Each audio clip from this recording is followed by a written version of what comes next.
Hello, everybody, and welcome into another episode of the Fantasy Pros Football Podcast. My name is Ryan Wormley. Joining me today are Andrew Erickson and Matthew Friedman.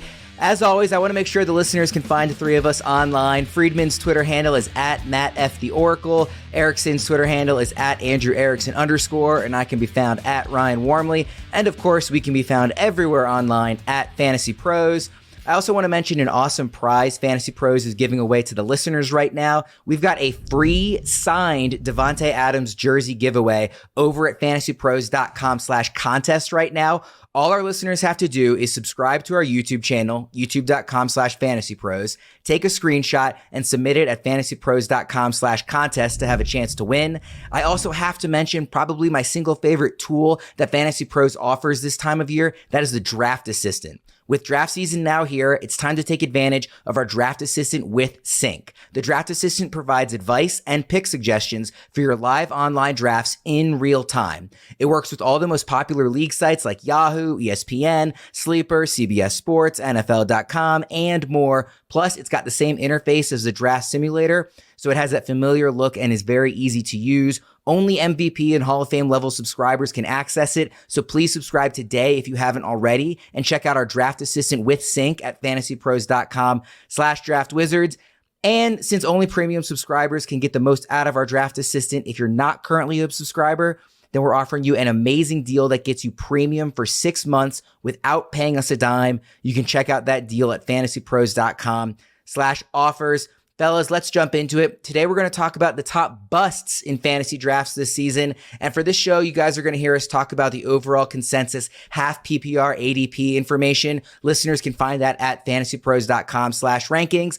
But we're not limiting our choices today, so the two of you can feel free to pick any players you want at any cost who will bust this season. We're going to start from 10 and go to our number one busts each. Friedman. Before I give my first pick, I have a little filibustering preamble, pulling the curtain back on the show. To provide as much value as possible, we want to cover 20 players total, and there's overlap in our top 10 bust candidates. So Erickson got into the sheet first, the little go-getter that he is, and he put his top 10 in there, his actual top 10, which means that the 10 guys I'm highlighting in the show are not my actual top 10 bust candidates. Scandalous. But they are 10 guys that I am fading either because I think they're priced too high or they don't have upside or they're too risky, whatever. Like all those things are slightly different, but they all point in the direction of potential bust.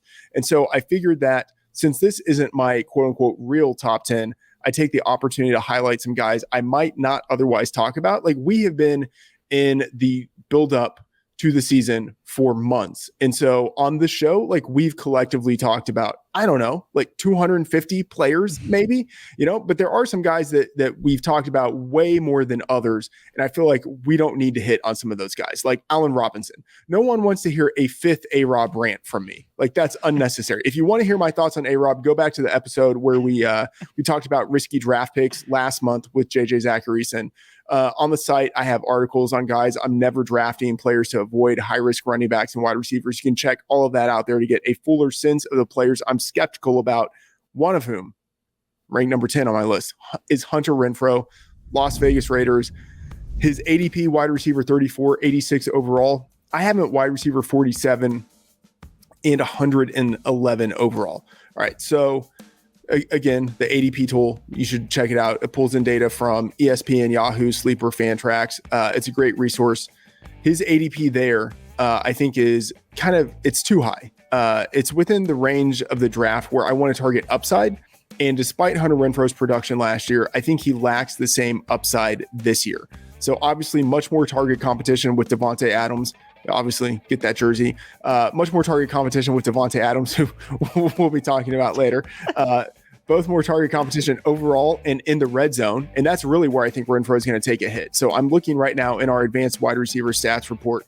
Last year, Renfrow was number 5 in the league with 23 targets in the red zone, but Adams was number 3 with 27. There's just not enough targets, especially enough targets near the end zone to go around for both of those guys and Darren Waller. So at his ADP, I think Renfrow has a fine floor, but I don't like his ceiling, and ceiling is what matters at his ADP. I want to have a little more of a conversation about the Raiders offense with you, Friedman, later on, because there are multiple Raiders players that we're going to be talking about today. So we'll circle back to that in a bit. Erickson, who's your number 10 bust? Yeah, so for my list, I did get my top 10, as Friedman alluded to, and I spent a long time on creating this list because there are a lot of guys I could have put on here that I wanted to talk about, but I really tried to capture, okay, where are they going in drafts? How much do these guys actually matter? And are these people, are people drafting these guys as starters? And am I in a place where I should say, no, like you do not want to draft this player as a starter? And that kind of brings me to number 10 with Mike Gesicki, who's going as the tight end 11. 113th off the board. So he's being drafted as, hey, I drafted Gesicki. He's going to start week 1 for me. You do not want to have Mike Gesicki starting in your tight end slot. So he's playing a totally different role than he has played in years past. 94% slot snap rate last year. He's really been a slot wide receiver despite being a tight end by position name over the last, basically since entering the NFL.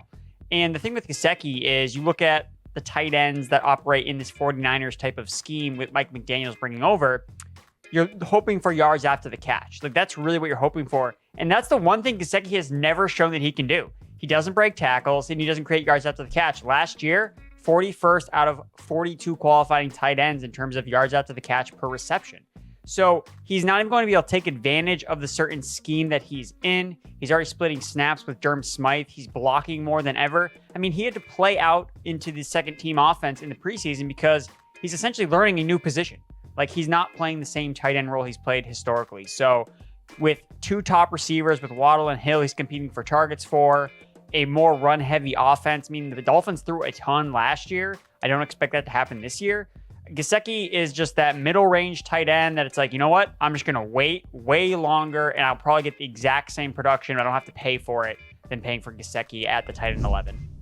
Yeah, as you mentioned, he's currently tight end 11. You would have him at tight end 19. That's actually the range of our tier 3 on the expert consensus rankings is tight end 11 to tight end 19. So there's a pretty wide range of players there that are all sort of jumbled to a degree.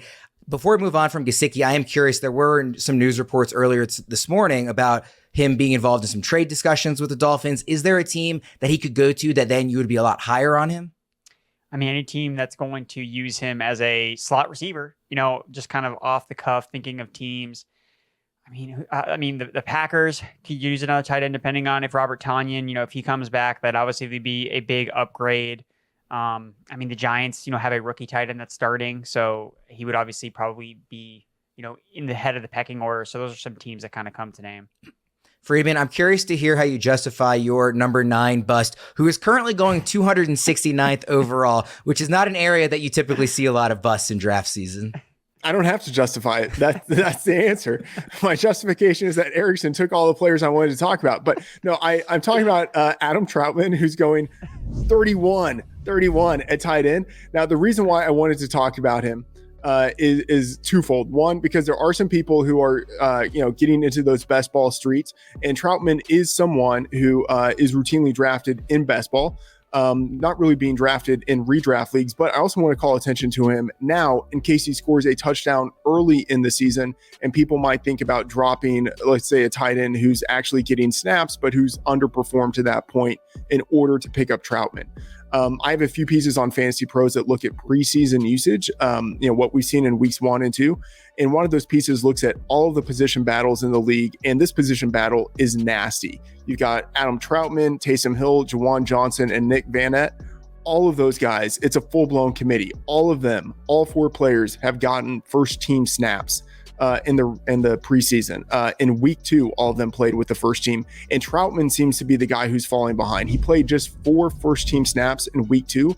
And in weeks 1 and 2, he's ran only 3 first team routes. That is horrible. He's playing well behind Juwan Johnson on the first team. Like, people generally still view Trautman as like maybe the number 1 on that team with Taysom Hill, but Trautman might actually be the number 4 tight end on the team right now. Like, no one should even be thinking about talking about him on a podcast, which I'm breaking the cardinal rule right now, but like, no one should be thinking about drafting him at all, picking him up on waivers, anything like that. Like, he should be discarded until he's actually like running the most routes out of any of those tight ends, and that's not happening.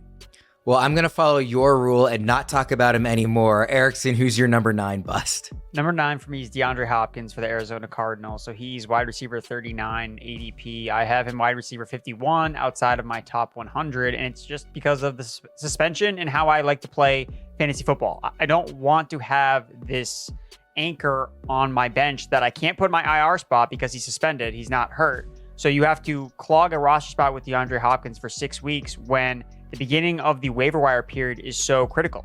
Like, this is when you get the opportunity to pick up a Cordero Patterson, to pick up an Elijah Mitchell, guys that are league winners, but you're not going to have that luxury because you're going to be holding on to DeAndre Hopkins because he's DeAndre Hopkins. But last year, we didn't get DeAndre Hopkins like we were used to. He battled through injuries. He had 1 game with double-digit targets, 2 games with more than 80 receiving yards. In 2020, he had 8 games with double-digit targets and went over 80 receiving yards 7 times. So we're starting to see, I think, a little bit of a decline from DeAndre Hopkins. We don't know how he's going to then mesh into the offense with Marquise Brown now entrenched in the Arizona Cardinals offense. You have Rondale Moore entering into year 2. They have more tight ends. So I just think that you're going to be holding on to Hopkins, and then maybe he comes back and is a, wide receiver 2 for you. And it's like, do you really want to give up 6 weeks for a wide receiver 2 when you could have just drafted a bunch of wide receiver 2s in the first place that you could just be playing instead? I just think that you're not really gaining any value. You're not appreciating any value on your roster. You're just holding on to Hopkins, and then you're hoping that he just produces something for you. I just can't do that on my rosters.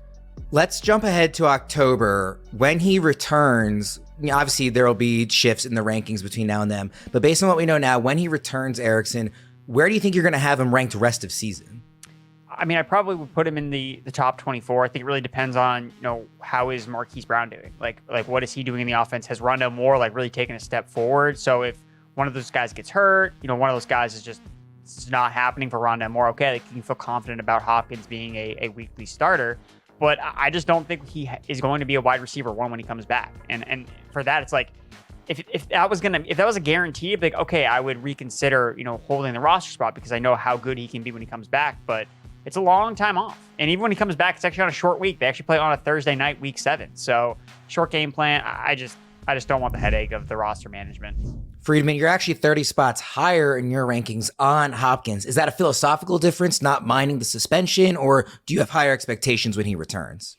Well, I think higher relative to, to Erickson, but I wouldn't say I'm high on Hopkins at all. Like, I have very minimal exposure to him. When he returns, the absolute highest I can imagine having him ranked is as a low end wide receiver 1. If things have just gone horribly with Marquise Brown and Rondale Moore isn't progressing, but I think more realistically, he's probably going to slot in as a mid range to low end wide receiver 2 for me. Friedman, let's stick with you for your number 8 bust.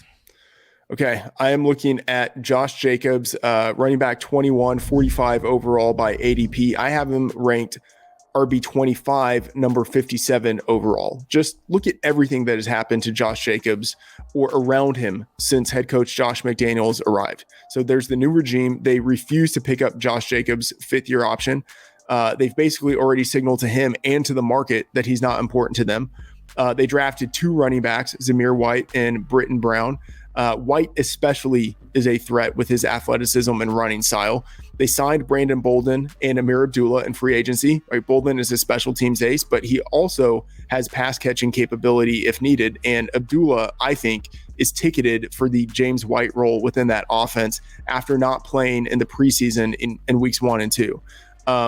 Jacobs played in the Hall of Fame game. He hasn't played in weeks 1 and 2. So he's locked in as the lead back, but it's the lead back in a committee. And the fact that they played him in the Hall of Fame game is just a little bit weird. Jacobs is going to lose some early down work. He's going to lose rotational series to Zamir White, and he's going to lose passing down work to Amir Abdullah. That Raiders offensive line, it's mediocre. We have it ranked in our offensive line rankings as number 22, and that feels a little bit high, to be honest. The offense will probably be good under McDaniels, but we don't know that for sure. There's the uncertainty of the unknown around Josh Jacobs.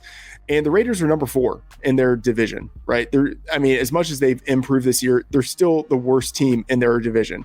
And they're going to be in a lot of shootouts with the AFC West and the NFC West. So there could be fewer opportunities for Jacobs to carry the ball because honestly, the team just can't afford to give him carries because they need to keep up with the opposing offenses they're going against. So you put all of that together, and he looks like a potential version of Antonio Gibson, whom I'm sure Erickson is going to talk about later. Does the release of Kenyon Drake move the needle at all for you and how you rank Jacobs, or no? No, I already had Drake listed as a potential cut candidate. And so this really doesn't change anything for me with Jacobs. If anything, it solidifies Zamir White as someone who is going to be a rotational part of that backfield. And I think that's actually more damaging for Josh Jacobs because Zamir White is young, like a rookie. He's got some upside. Like Kenyon Drake doesn't have that left. Jacobs is the second of 3 Raiders that you have on your list here, Freeman, which again is not your true top 10 necessarily. But just on the offense in general, are you down on Derek Carr as well? Because you're mentioning a lot of the players that he's going to be working, obviously throwing to the other guys, working in the offense with Jacobs. Does that mean that you're not quite as high on him as some in the industry? I'm not like particularly low on Derek Carr, but he's the exact type of quarterback I never want to draft in fantasy. Like he doesn't have any running ability. He's an okay pocket passer, but it's not as if he's like prolific like Brady or something like that. So he just hits like all of the wrong boxes for me where like I'm not going to be drafting him anywhere except for maybe a best ball scenario where he falls and I can stack him. Let's put a pin in the Raiders for now. We'll be back to them again later. Erickson, your number 8 bust. I'm going to go with Adam Thielen for the Minnesota Vikings. He's wide receiver 33 ADP, 74th overall. I have him wide receiver 54, 141st overall. Basically, I just don't want people to draft Adam Thielen because I think I'm in a scenario where he hasn't finished as a top 20 wide receiver in terms of over half of his games the last 2 seasons. So he's finishing outside the wide receiver 2 territory more than half the time. He's entering his 32-year-old season, and really, his production is just buoyed by touchdowns. Like, he's scored 24 touchdowns since the start of 2020, which is actually more than he should be expected to be based on his targets and yardage totals. His touchdown number should be closer to 16. So it's still a lot of touchdown production, but when you look at the scopes of this Minnesota Vikings offense, Dalvin Cook, massive candidate for touchdown regression to work in his favor. Dalvin Cook scored 6 touchdowns last year. He was averaging 16 the 2 years prior to that. You have Justin Jefferson. Is Adam Thielen going to keep scoring more touchdowns than Adam Thielen? Like Justin Jefferson? I can't imagine a world where Jefferson just continues to get outproduced by Thielen in the end zone when Jefferson has been so good over his first 2 years in the NFL. I think Jefferson, this is the year he's going to finally cash in on those end zone targets, and that's going to come into a detriment to Adam Thielen. His age, I think, is going to be coming up. He's going to start catching up with him a little bit. Lowest PFF receiving grade and yards per route run since he became a starter in 2016. He dealt with some injuries last year, ankle injuries, lower body injuries. Like, these are not good signs for a guy that's 32 years old. I mean, people are worried about Michael Thomas. He's 29 years old. Like, Adam Thielen is 3 years older than Michael Thomas. And we're just kind of drafting him as a wide receiver 3, thinking he's going to be there in the long term. I don't think so. This is when we see receivers start to fall off. And I like KJ Osborne a lot too. So I think that this Thielen is someone I just don't draft. Friedman, this is actually the player that you guys had the biggest disagreement on. You are 45 spots higher on Thielen in your rankings than Erickson is. Are you just bullish on Kevin O'Connell's offense coming to Minnesota, or is there something about Thielen that you're still buying in on? No, it's funny. I don't know what this is. I think it's just that Erickson is so low on Thielen. Yeah, because I just don't want people to draft. Like, I want them to see him and be like, all right, don't draft Thielen. Like, he'll never, ever show up in your team if you're following my rankings. Yeah, like, I have Thielen ranked, I believe, below his ADP in terms of, like, drafts that I'm doing. I'm never targeting Thielen. So, like, I have him written up as, like, someone I'm never drafting again. So it's honestly, I would have had Thielen on my list if not for Erickson. So I definitely do not want to be put in the role of, hey, Friedman, make the bull case for Adam Thielen. I just don't want any part of that. All right, well, let's go from a veteran to a rookie. Who is your bust number 7, Friedman? I'm looking at Garrett Wilson with the Jets. His ADP is wide receiver 50, number 119 overall. I have him at wide receiver 56, 134 overall. I'll just say, like, for a blanket statement, super talented player, right? Great NFL draft capital. Long term, I think things could be good for him, but his quarterback situation right now, it's pretty bad. And his preseason usage is concerning. In week 1 of the preseason, Elijah Moore, Corey Davis, and Braxton Berrios, all of those guys played significantly more first-team snaps than Wilson, who played literally just 1 snap in week 1 with the first team. Eventually, Wilson should overtake Davis and Berrios, but both are likely to get enough usage throughout the season to slow Wilson down. And early in the season, we might be really surprised by how little Wilson is involved within that offense. So long term, I still like Wilson. In the short term, I'm going to be a little bit bearish. Erickson, who's your next bust? Number 7, I have Damien Harris for the New England Patriots. He's RB26, 63rd overall ADP. It's just way too high for Damien Harris to be going there when, I don't even have him as my highest ranked Patriots running back. Like, I have Ramondre Stevenson ranked ahead of Damien Harris, so that's the Patriots running back that I'm taking. Look, Stevenson just has a higher ceiling than Damien Harris does. We've heard some rhetoric from Patriots camp, from Belichick, talking about how they're going to be used on all 3 downs, so they're not necessarily going to be rotating backs as much, but Stevenson has the receiving profile, like Damien Harris doesn't. So that just doesn't really stick to me that, Harris will be used on all 3 downs when he's literally never been that ever in the NFL, where Stevenson did flash as a receiver last year, and Stevenson forced a 50-50 split between the 2 backs at the second half of last year. He had better usage in terms of expected fantasy points per game than Damien Harris did. Harris had 15 touchdowns last year. Like, that's not going to be sustainable year over year if Stevenson is matching his touches, potentially working more as a receiver and potentially taking away touches in the red zone. So for me, Harris is someone you're just hoping he holds on to his value, but he looks like a depreciating asset, where Ramondre looks like a rocket ship to the moon. And I want to ride the rocket ship. Sorry. If Montgomery ends up being the running back that gets the bulk of the James White workload out of the backfield catching passes and not Stevenson, would you still have Ramondre ahead of Harris? Yeah, I think Ramondre is just a better running back in terms of how they use him in space. Damien Harris is a better in between the tackles rusher, but the Patriots are also changing their scheme, how they're going to be running the ball this year. So that may be more beneficial towards a style of runner like Ramondre Stevenson, where they're getting him more into space versus Damien Harris. And the thing with Ty Montgomery is that guy, look, he's a running back / wide receiver for a reason. Like, he is built like a twig.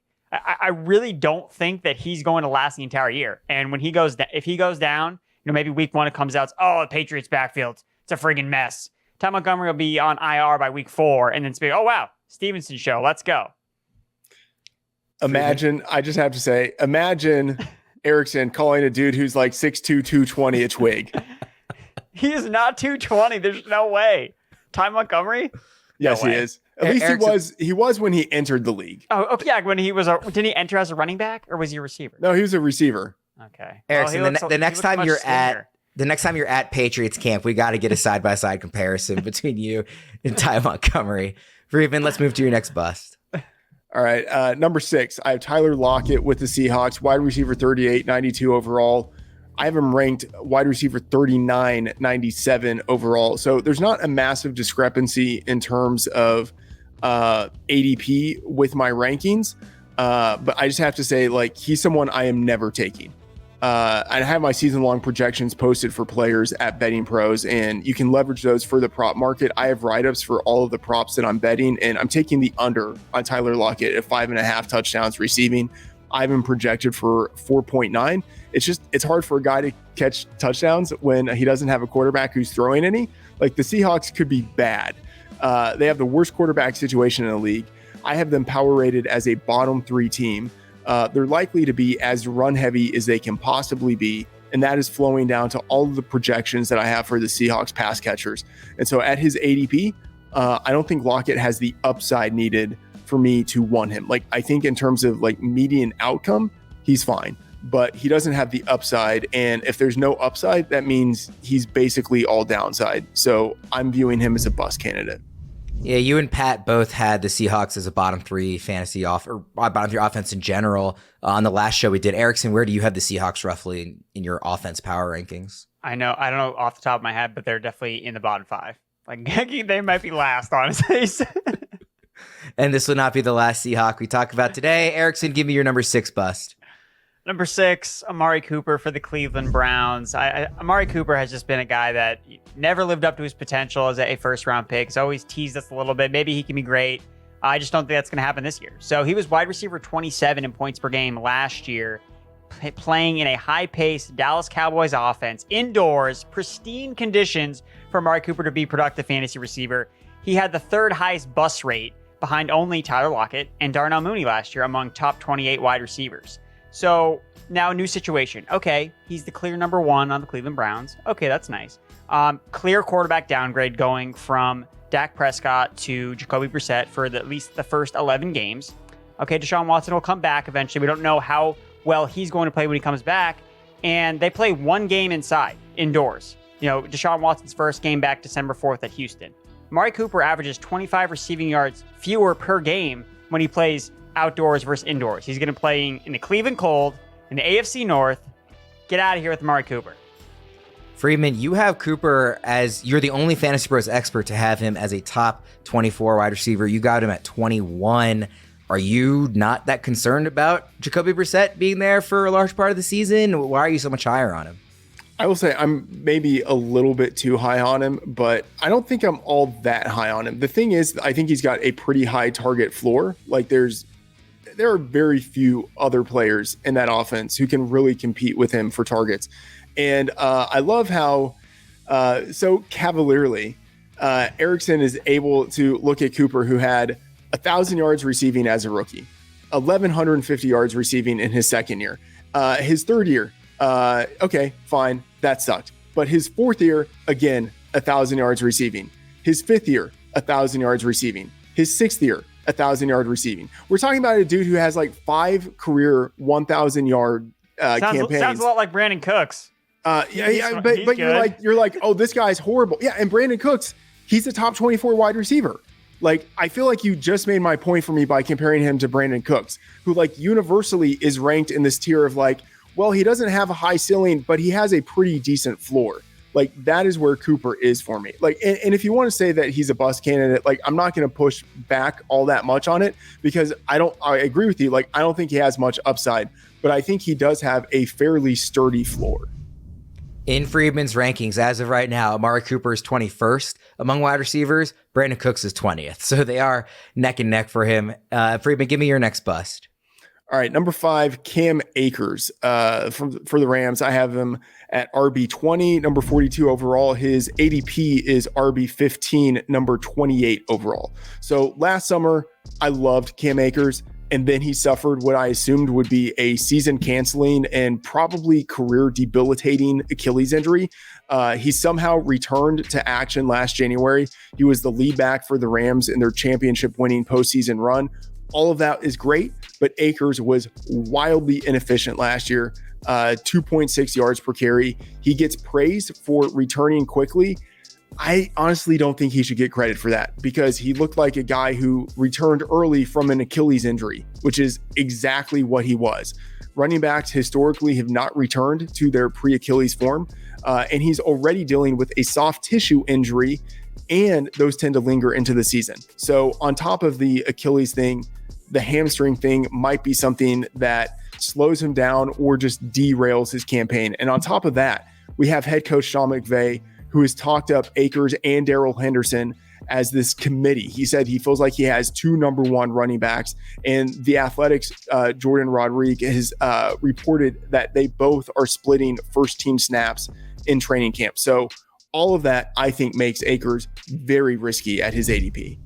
The soft tissue injury and Darrell Henderson, I get that and accept that as a good reason, but I think he has to get some credit for returning so early, even if he didn't look very good, because if you're an outlier in how fast you can get back on the field, that would suggest, I would guess, I'm not a doctor, but wouldn't that suggest that you can be an outlier in terms of your long-term recovery as well?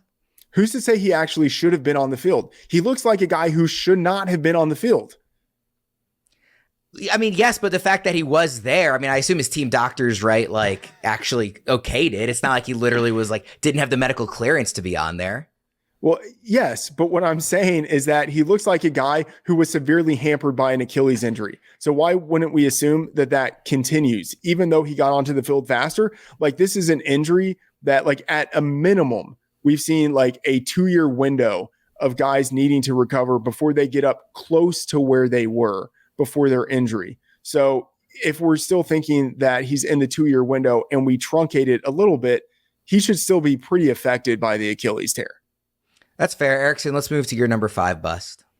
Going with David Montgomery, running back for the Chicago Bears. This one's just a layup, honestly. This one, he was easily in my top, one of the first guys I put in my top 5. So last year, Montgomery basically had a top 10 opportunity share, was a straight bell cow workhorse for the Chicago Bears. He finished as a top 24 running back in fewer than half of his games. So 46%. So, he's kind of viewed as, okay, he's like a safe RB2. The offense isn't great, but he's going to get the volume, so he'll be okay. I don't think that's going to be the case this year. I mean, Khalil Herbert, what they've talked about from Bears training camp is that Herbert's going to have a larger role alongside David Montgomery. And look, if you just watch the two players, Khalil Herbert's a better running back. Like, he's way more explosive a running back than David Montgomery is. And I just think that I'd rather take a shot on Herbert late. Montgomery gets an injury. We saw Herbert in the preseason take 100% of the snaps with the starters. So that's what I would bet on. I'm not paying a top 36 price tag, 35th overall for David freaking Montgomery on the Chicago Bears, who have one of the worst offensive lines in the NFL. So David Montgomery, I think, is such an easy. I just don't see a world where if I don't draft him, he's going to beat me. Like, how is David Montgomery going to beat me, even if he finishes as a top 20 running back, RB 20 through 24? It's like, okay, well, I drafted him to breakout wide receivers. That got me there. So no to David Montgomery for me. Yeah, I was really surprised when you sent me your list that he even is still 35th overall in ADP. It feels like the narrative has been that he's falling, but I guess that hasn't actually played out in drafts quite yet. Khalil Herbert did get carted off over the weekend, the field. He is back at practice today, so that doesn't appear to be a long-term injury there. Friedman, give me your number 4 bust. All right, I'm looking at Chris Godwin with the Buccaneers. His ADP is wide receiver 22, 55 overall. I have him wide receiver 44, 108 overall. I probably need to move him up a little bit, but the thing is, I don't want anyone who sees my rankings to draft Godwin. He's not a lock to play in week 1. He probably will, but he's not a lock to do it. And even if he does, this whole season, we shouldn't expect him to be as efficient as he was last year, coming off of the ACL tear, which he suffered in December. So I think a hands-off approach to a guy coming off of that kind of injury is pretty smart. And then on top of that, the Bucs signed slot receiver Russell Gage. The slot is where Godwin has done his best over the past 2 years. And so with Gage there, they might need to move Godwin a little more to the perimeter where he's had less experience. And then they also signed future Hall of Famer Julio Jones. And it's questionable about how much juice he actually has in those legs. But what is not questioned is that when he's been on the field the past 2 years, he has 10.4 yards per target, which is like an incredibly elite number, top 4 in the league, up there with Jamar Chase, Justin Jefferson, Deebo Samuel, right? So when Julio has been healthy and on the field the last 2 years, he's been dominant. And so it just means that we've got Godwin probably going to be less efficient than he was last year, probably going to have fewer targets coming his way, and he might be starting the season slowly. All of that sounds horrible for a guy who's going as wide receiver 22. This is sort of the reverse Adam Thielen, where Erickson, you are 32 spots higher on Godwin than Friedman. It's the biggest gap of any of his players. Is that just injury optimism from you? Yeah. I think because that's really the only question mark we have about. If Godwin, when I first did my wide receiver rankings, Godwin was the top 12 guy. Before we kind of dove into the injury and kind of figured out, logistically when he would be coming back, when he would be returning. Like, if he's healthy and he's in the Tom Brady-led offense, it's really hard to see him not being a top 12 fantasy wide receiver 1. So I guess I am just buying a little bit more into him coming back a little bit sooner. And if he does get healthy down the stretch, I'd rather have Godwin over a guy like DeAndre Hopkins. It's like, okay, if it takes 6 weeks for Godwin to come back, at least Godwin I can put on my IR spot. You know what I mean? So I guess I probably am just a little bit more optimistic from an injury standpoint. Erickson, let's move to your number 4 bust. One of the guys that you have talked about all offseason long as a fade. Here we go. Ezekiel Elliott, Dallas Cowboys, RB 17, 29th overall ADP. I have him as RB 23. 64th overall. He's actually moved up my rankings a little bit just because some of these other running backs have just torpedoed during the preseason. And he hasn't, his status really hasn't changed that much, but it's still not someone that I'm trying to draft. You look at running backs, 1,800 plus touches at 27 years old. These guys see a dip in production, 1.3 PPR points per game. And we look at the touch load that Zeke's going to potentially get this year. Last year he had 3 fewer touches per game than the year prior. Tony Pollard had 3 touches more per game. Tony Pollard was the more efficient receiver. In terms of yards per route run, he ranked 3rd during the second half of the year. Zeke, 57th in yards per route run. So for me, I'm looking at Zeke. He's finished as a top 12 running back in 35% of his games the past 2 seasons. Last year, he had the highest bust rate among running backs that finished inside the top 8 at 19%, tied with Najee Harris. And people talk about Najee Harris as like, oh, you can't draft this guy. He's going to be a bust on a terrible offense. Well, Zeke played on a good offense and had the same bust rate as Najee Harris did. So I understand people are, oh, well, he's healthy now. We say this about all of these running backs. All running backs get banged up. All running backs play hurt. And, I'm not giving any more excuses to Ezekiel Elliott. He hasn't delivered over the past 2 seasons. And if you look at what happens if his production decreases like some of those other running backs with his workload at 27 years old, 1,800 plus touches, he's going to be putting up mid-range fantasy wide receiver 3 production. Like, I can't imagine drafting Zeke over all of these breakout wide receivers in the middle rounds in rounds 3 and round 4. Like, that's what I'm targeting. Zeke, sure, I think that he has a higher floor than a guy like a David Montgomery, but I just don't see him being a difference maker at this point in his career. Like, Tony Pollard has been so good with his touches. Dallas needs to win games. And I think they're going to realize like halfway through the year, they're like, you know what? We just got to save the ball to Pollard a little bit more because he's the more electric back with the ball in his hands. And I don't think Zeke's that guy anymore. So for me, Zeke is my number 4 bust candidate. So in the running back dead zone, you'd clearly rather take receivers who have really high upside.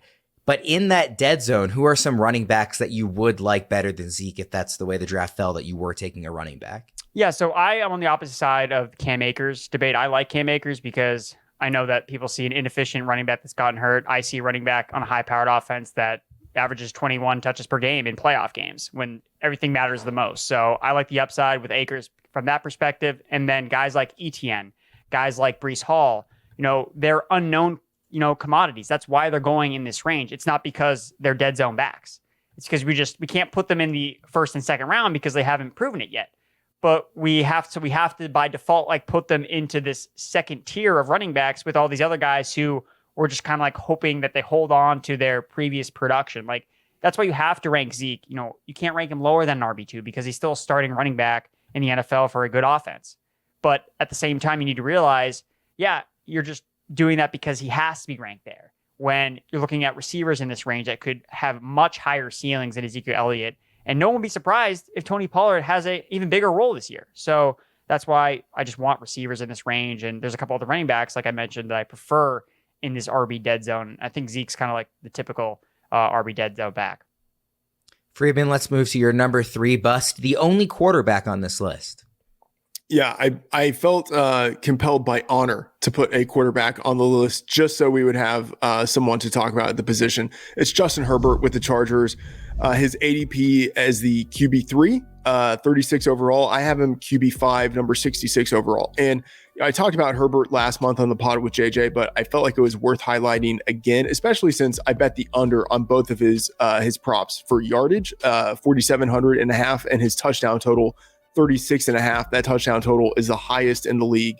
You can read more about why I'm making those bets and my projections for him at Betting Pros. I don't dislike Herbert, and I'm highlighting him really to make a point about the early quarterbacks. Like, first of all, I don't think you should be taking a quarterback this early in the draft. You can find guys who are good later in the draft. And if you want to take a quarterback early, you don't need to take Herbert, who's, in my opinion, in the middle of the tier of the top quarterbacks. Like, there's not much of a difference. Even if you think that he is the number 3 quarterback overall, I think there's not much of a difference between Herbert and the 3 or 4 quarterbacks who are going after him in ADP. And all of them are cheaper, significantly cheaper, some of them. And then I think some of the quarterbacks going after Herbert, like, honestly, you can see this in the rankings. Like, I have Herbert ahead of them. I have them ahead of Herbert. And so if you take Herbert in rounds 3, rounds 4, you're taking a risk by paying more for a quarterback than you need to. and that gives him less margin for error, and it makes it likelier that he ends up busting. If you're bullish on Herbert, like that's fine. He could have an awesome season, but then I would say invest in him, not in fantasy, but by looking at the futures market. Like bet on him to win MVP, for instance. Like he's 10-1 at PointsBet, looking at our Betting Pros odds tool right now. Like that's the better way to get your Herbert exposure. Don't do it in fantasy. Erickson, you're 18 spots higher on Herbert than Friedman is. Is that a philosophical difference on early quarterbacks, or is that specifically about Herbert? I think it's just about the quarterback position. I mean, the quarterback rankings really, and when I decide to take a quarterback, really depends on how the draft is flowing. Like my ideal strategy when it comes to at least looking at elite quarterbacks is whoever's like left over. You know, I have 6 elite quarterbacks that I view, the top 6 guys by ADP, and I just want whoever is last. Like, I really don't care. So if Herbert's the last guy there, I'll take him. You know, if Mahomes is the last guy, I'll take him. I'll take him there. Like, Mahomes is someone that I kind of labeled as a bust on previous episodes because he usually goes second. Like, he's usually the second guy off the board. I'm like, no, like, I'm not taking Mahomes in round 4 when I could take Jalen Hurts in round 7. Like, that's what I would rather do. And I think Friedman kind of alluded to that as well. It's like, you just kind of take, I don't really view them too dissimilarly. And I get, you know, I think Herbert obviously has a lot of upside and he plays in a really good offense. So I get how he can have success this season, but there are other quarterbacks that I also realize can also have equally, if not more success at a much cheaper price. So just be price sensitive, I think, when it comes to quarterbacks. And that's part of the reason why I didn't put one on my bust list, because it really depends on the draft room. Like whichever quarterback gets drafted first, probably that isn't Josh Allen, is probably the most likely to be the bust in your league because they have to be, you know, the quarterback too when it's stiff competition compared to all the guys that go after them. Just to follow up on Erickson's point, and I agree with the idea of taking the quarterback. Like if you want to take one of these early quarterbacks, taking the bottom of the tier, taking the guy who falls to number 6. And the reason why Herbert stands out to me as someone I wanted to highlight here is that like he never falls to number 6 in this range. Like I've never seen him fall to QB6 in any draft. And so like he, to me, is like the one guy in this tier that you don't take because he's never available as the cheapest guy in the tier. Erickson, let's go to your number 3 bust. My number 3 is Deebo Samuel, wide receiver 7, 17th overall ADP. I think this is one of the highest guys we have overall in the rankings. And it's tough because, you know, you see a path. I still have Deebo Samuel as a top 12 wide receiver. So you're asking, how can this guy be a bust? Well, I just don't think that his production from last year is something that you should really think is the expectation heading into 2022. Look, no wide receiver scored more fantasy points over expectation than Samuel did last year. If you look at his production, especially in the just overall, 30% of his fantasy points came from rushing alone. He had 365 rushing yards. He scored 8 rushing touchdowns, which is more than Dalvin Cook. Like, there was a lot of rushing touchdowns for Deebo Samuel. And he also scored 3 touchdowns of 75 plus yards.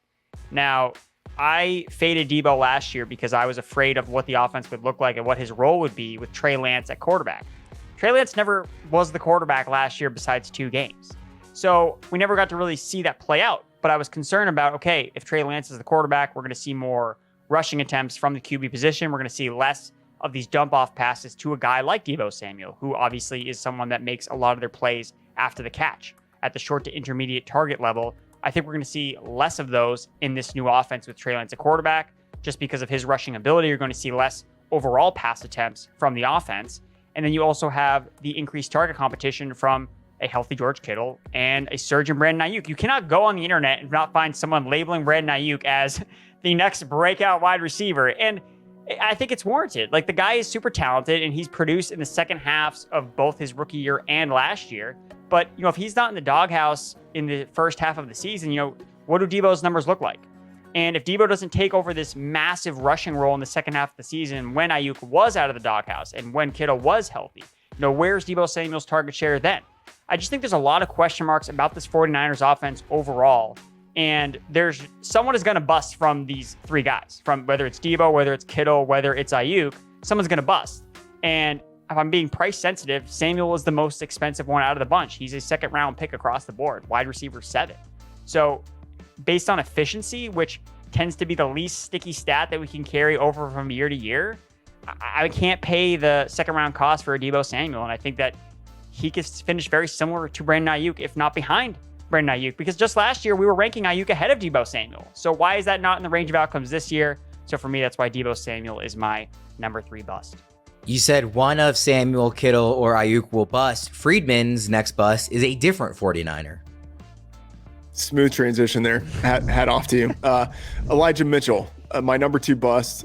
He's ranked 27. I have him 63 overall. His ADP is RB20, number 49 overall. Kyle Shanahan has had a different number 1 running back in each of his 5 seasons with the 49ers. Like, this guy is just a running back polygamist. Like, he cannot stay loyal to any one guy. I think that ends up flowing down to Mitchell this year, who, like, he played well last year. Like, there's no denying that. It came out of nowhere as a late round guy, 11 games, 1,100 yards. Like, he did well last year, but he's not built like a lead back at 200 pounds. And in my betting pros write-ups for running backs, I've highlighted him as someone I'm betting the under on for his yardage prop and his touchdown prop. He's got a hamstring issue that he's already battling entering the season. And last year, he had an assortment of like nicks and knacks that just totally took him down. So even with 207 carries last year, he scored just 5 touchdowns. This year, you've got Trey Sermon, who is looking like someone who actually might be able to get some playing time. They drafted Tyrion Davis-Price in the 3rd round. Either one of those guys could get potential goal line carries. You have Jeff Wilson as someone who is starting in week 3 of the preseason because Mitchell isn't healthy enough to do that. The fact that the team drafted Davis-Price with the top 100 pick would seem to suggest that they're not fully satisfied with him, or they're not sure he's able to stay healthy. Again, that hamstring injury is something that has just historically slowed running backs down and has lingered throughout season. So it just seems so easy to stay away from Elijah Mitchell as the RB20. And speaking of running backs whose teams took a 3rd round running back in this year's draft, I don't know if that was another good transition or not for even, but Erickson, who's your next bust? I mean, Ryan, if you just throw in some Disney transitions, then, you'll be able to keep up with Joe. But Antonio Gibson for the Washington Commanders, he's RB24, 57th overall. I have him outside the top 65, outside the top 24 running backs, just because this is just looking like a freaking mess for Antonio Gibson here. We look at what he was able to do last year alongside J.D. McKissic. He was RB23 in the 11 games he played with J.D. McKissic with an 8% target share. So really the only boon to Gibson's fantasy value came when McKissic got hurt in those 5 games. Like, that's when we saw Gibson have a receiving role. It was like, oh baby, here we go. RB1 season. McKissic was supposed to leave. That didn't happen. And then the Commanders basically doubled down on destroying Gibson's fantasy value by drafting Brian Robinson and then proceeding to start him in the preseason games over Antonio Gibson. So I know people are trying to buy the dip on Gibson as, okay, well, now he's this super cheap. Well, right now, he's not cheap still. Like, 57th overall is still way too high for Antonio Gibson. And I don't think you can even consider him until at least like round 8 of your drafts. But even then, the past 2 or just last year, he was an RB2 in just 53% of his games. Like, he was really on the fringe of just kind of being an RB2. And the only reason he has had back-to-back RB1 finishes is basically because, attrition. Like, he's just kind of been the guy that's been there at the end of the race, not getting hurt necessarily, like playing through the pain and getting a lot of touches in this backfield. So adding Brian Robinson into the mix, his touches are going to come down, and I just don't see the path where Gibson is giving you the same type of upside that you were getting for him in years past. It's a different year, so I think we just need to adjust the expectations for him. He's been an RB2 really from a points per game basis the past 2 years. He really hasn't been an RB1. And I just think that people are too attached to that they'll take a shot on him and like, okay, he's like round 5, like I'll take a shot on Gibson, when it's like week 1, Brian Robinson can come out and be the starter. And J.D. McKissic is catching passes out of the backfield. And Gibson is returning kicks as the number 1 kick returner. So there's just a lot of ways where he fails, and I think they're just better options to draft than when Gibson's on the board. Gibson, one of the most popular bust candidates in the industry this whole offseason. Friedman, let's get your final rater on the list. Yeah, we've been teasing this. Great setup, by the way, for us to be like, get your Davante Adams jersey. By the way, he's Friedman's number 1 bust candidate this year. But I should say, like, I love Davante Adams, in general. Fantastic career. I think the move to Las Vegas is really what sabotages his ability here to produce. And it's not like I'm massively down on him. I have him as the wide receiver 5, number 16 overall. In ADP, he's the wide receiver 4, number 11 overall. But I'll just say, like, this one feels really obvious to me. Adams is 30 years old this season. Like, he could just naturally start to slow down this year because of his age. He gets a clear downgrade at quarterback. I know he made the joke about going from one Hall of Famer to another. Derek Carr will not end up in the Hall of Fame. Hot take, everybody. Derek Carr is not a Hall of Famer. Adams has more target competition than he's ever had as a number 1 receiver. This just sounds horrible. I know he played with Carr in college, but he doesn't have the same recent rapport with Carr that Renfrow and Waller do. Adams is probably not going to be used across the formation in the same way that he was used in Green Bay. The Raiders' offense this year likely won't be as good as the Packers' offense was last year, so fewer touchdown opportunities. And head coach Josh McDaniels, he's probably good, but he has had mixed results without Tom Brady in outside New England. Like, McDaniels, I think people are just a little too certain that this offense in Las Vegas is going to be good. Like, it probably will be, but we probably also need to build in like a little bit of humility into the assumptions that we have with this Raiders offense. They will probably be good, but that is not a certainty. And so you have all of this surrounding Adams, and I think it makes him a risky pick in round 1 and the beginning of round 2. And this, again, has nothing to do with his talent. I think in terms of talent, he's a top 2 wide receiver, top 3 wide receiver in the league. It's just the circumstances. And at his ADP, there's almost always someone available I like more, which means that I view him as a potential bust candidate. And at his ADP, he doesn't need to miss by much for it to have a significant impact on your team. Like, if he's just a low-end wide receiver 1 or a high-end wide receiver 2, that still hurts you quite a bit, given that you didn't take someone else when you took him. Erickson, your number 1 bust candidate is also a star wide receiver. Yeah, there were a couple of different wide receivers I was debating for the number 1 spot, but I thought the most obvious one, and the one I was most confident in, is DK Metcalf for the Seattle Seahawks, wide receiver 19, 50th overall. I have him 54th overall, wide receiver 25. So I'm giving some recognition to DK Metcalf in his ranking because there are a lot of receivers that play with bad quarterbacks, and you want to give some credit to the talent. But with Metcalf as a top 20 guy, I can't buy that price. Like, Geno Smith and Drew Lock are the quarterbacks versus Russell Wilson. Russell Wilson has the second highest passer rating among quarterbacks with at least 100 starts. Geno Smith and Drew Lock have combined for a sub 80 passer rating in their career. I don't think that, too many people are making the excuses for Metcalf. It's like, oh, well, he'll be fine. He was fine with Geno Smith for a couple games last year. It's okay. We're not playing a couple games. We're playing an entire season. Like, are we really going to project this small sample size of DK Metcalf basically catching a bunch of long touchdowns for Geno Smith over a 17-game sample? I just don't think that's really the right way to approach this. Look at Metcalf. How does he find production? It's touchdowns. 32 touchdowns over his first 3 seasons. How many touchdowns is the Seahawks offense going to score this year? I don't think it's going to be a lot. Hot take. Right next to the Derek Carr Hall of Fame hot take. And then when you look at the scope of the receiving corps, DK Metcalf has never been the target share leader in this offense. The past 2 seasons, it's been him and Tyler Lockett basically deadlocked at the top in target share and in fantasy points per game. I know we talked about Lockett as a bust, but Lockett's wide receiver 40 plus. At least you don't have to pay a lot to get Tyler Lockett. Like, you're paying a premium still in the middle rounds for DK Metcalf when his production could just be equally as bad as Tyler Lockett's, where at least Lockett, you don't have to pay nearly as much. So, if you're tying my hands behind my back, you're like, Andrew, you have to take a Seahawks wide receiver. You got to take a piece of this awesome offense. Like, I'm going to take Tyler Lockett. I'm not going to touch DK Metcalf. And I think one other point to make is Noah Fant being added to this offense. You look at last year when Metcalf's numbers really fell off during the second half of the year when Russell Wilson came back. Gerald Everett was really productive down the stretch. Gerald Everett actually outscored DK Metcalf from weeks 10 through 16. A tight end outscored DK Metcalf. And Noah Fant is a better real-life tight end than Gerald Everett is. So for me, with more pass captures, bad offense overall, don't draft these receivers on bad offenses. It can really be that simple. And I learned that lesson last year, and that's why I'm not touching DK Metcalf. That's why he's my number 1 bust candidate, DK Metcalf. Guys, do me a favor and be careful as you come back from going out on those limbs with takes like Derek Carr is not a Hall of Famer and the Seahawks are going to be a bad offense.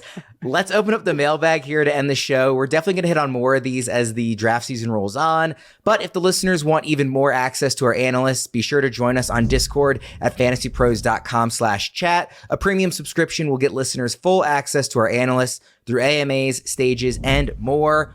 At Ryan Sweeting 13 asks, how much value does stacking a solid QB and wide receiver actually have for your fantasy team? Ironically, he mentions the Raiders here. For example, Derek Carr and Davante Adams, which I feel like may be one of the best stacks this season because of the college connection. Erickson, how do you feel about stacking in general? Obviously in like a best ball format, I think that it's definitely something you want to do and you want to definitely strategize for it. In a traditional redraft format where you're drafting your teams year to year, I don't think it's something you need to go out on your limb to necessarily do. Like if you draft AJ Brown and you could get Jalen Hurts, it's like, okay, like that's great. Like do it, but don't reach 2 rounds ahead to get Jalen Hurts. Like I think that that's overextending because yeah, it's nice to have, but I think at the end of the day, I don't think it makes too much of a difference because you're playing in a 12-team league for the most part. You're only beating, one person that week. You don't need to have the nuts score, which is why we always suggest stacking in these best ball formats because you're up against so many different competitors. Freeman, quickly, what's your philosophy on stacking? Yeah, I like stacking if it naturally flows to me, but like Erickson, I'm not reaching to do it. I will say, in any given week, you're trying to beat just one person, but in the end, you are trying to be number one in the league, and I think stacking helps achieve that upside. Let's wrap it up there, fellas. Thank you guys both for another awesome episode. Most of all, thank you, the fans, for listening. We'll see you again soon. Thanks for tuning in to the Fantasy Pros YouTube channel. Don't forget to check out our featured videos. And while you're at it, make sure to follow us on Instagram, Facebook, and Twitter at Fantasy Pros, so you can get the latest news and updates to give you the edge you need in your fantasy league.